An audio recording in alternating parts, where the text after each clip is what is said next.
Isang pet shop sa Bataan, minanmanan at nadiskubring may illegal na bentahan online ang mga for sale, exotic animals, pati endangered species. Mga pasaway na wildlife seller dapat rin bang ikulong sa hawla? Isang tip ang dumapo sa mga otoridad. Isang pet shop daw sa Bataan ang illegal na nagbebenta ng mga exotic at endangered na mga hayop. Major, paano ho nakarating sa inyo yung impormasyon ukol sa illegal wildlife trade sa Bataan?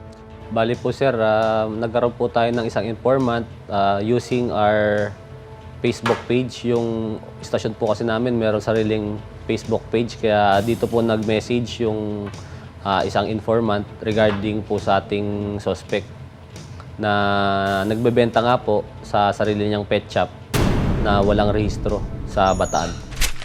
Agad na nagkasa ng surveillance at test buy operation ng PNP Maritime Group, National Capital Region. Noong June 6 po, inattempt po natin siya bilan. So, nakabili po tayo ng 2 ring neck dove sa kanya.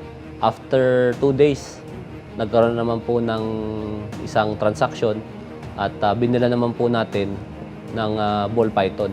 Nang makumpirmang illegal na bentahan sa pet shop, agad na pinlano ang entrapment operation. Ang target, kinilalang si Divino Salvador Chumacera. Target area natin, ito yung in-apply natin ng search warrant. Ang pangalan ng pet shop niya, D Pet Shop. Ayan yung front view. Mapapansin nyo, sa gilid at saka sa likod, open field yan. Kaya kailangan marami talaga tayo.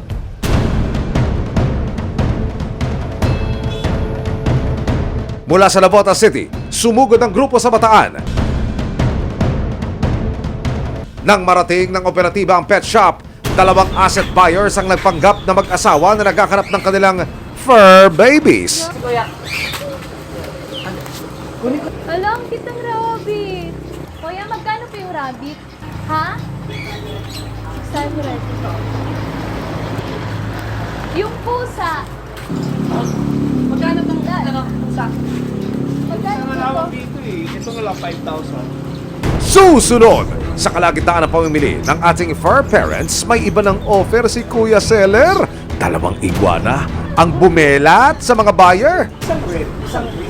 Etong red na ito, ayaw naman ng ibenta, nahiya lang sa akin. Isa pang kahon ang inilabas ni Kuya Seller na tumuklaw sa atensyon ng mga buyer. Bumagsak kaya sa patibong ng mga pulis ang pasaway na seller.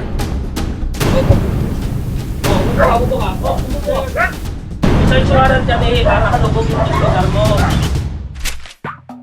Nang minsang umalis ng bahay si Manuelita, ang motorsiklo naman nila ang pinagdiskitahan at sinunog. Parang yan yung tinataniman ng bomba ng mga terorista. Yes po. Nung una po, binasag lang nila yan kasi nirayot kami. Ayan lang po siya. Tapos nung wala po kami nung May 4, naabutan po namin pag-uwi galing kaming PGH kumuha ng medico legal, sunog na po siya.